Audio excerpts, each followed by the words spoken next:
Meus amigos, estamos aqui agora no versículo 20 de João 3 e é muito importante estudar esse versículo, porque ele explica por que muitas pessoas, até mesmo tendo visto Deus operar, apesar de terem sido curadas e libertas, não se convertem.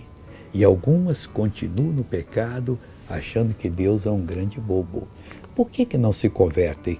Jesus falou assim, porque todo aquele que faz o mal aborrece a luz. Meu irmãozinho, se você está fazendo mal, você não está agradando a luz não, que é Jesus, você está aborrecendo. E não vem para a luz para que as suas obras não sejam reprovadas. Você precisa vir. Só Jesus tira você da prostituição, da desonestidade, das drogas, de qualquer coisa errada. E hoje Ele marcou esse dia para ser o dia da sua salvação. Nesse momento, veja essa pessoa que foi abençoada, eu já volto. Você. Esse problema aqui do ouvido, eu perdi ele com um murro que eu tomei, eu lá ia pro trabalho. Murro, irmã? Há quantos anos foi isso? Já tem mais ou menos 15 anos. Olha que coisa séria, pessoal. Essa senhora ia trabalhar, uma pessoa usada pelo capeta, que só a pessoa foi usada, deu um murro no ouvido, ela perdeu a audição. O que o doutor falou com a senhora?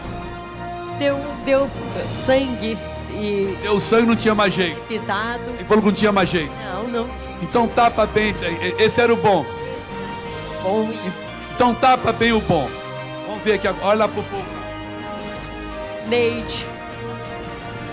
Do lar.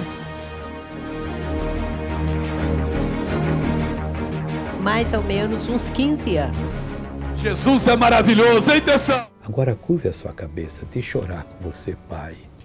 Essa pessoa sentiu que ela precisa se converter e precisa seguir Jesus no caminho apertado, passando pela porta estreita.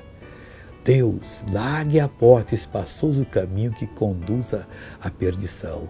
Pois eu agora uno a minha fé com a fé dessa pessoa, eu repreendo essa tentação, esse poder maligno que está na vida dela e digo, seja salva em nome de Jesus, seja também curada e prospere para a glória de Deus. Deus seja com você.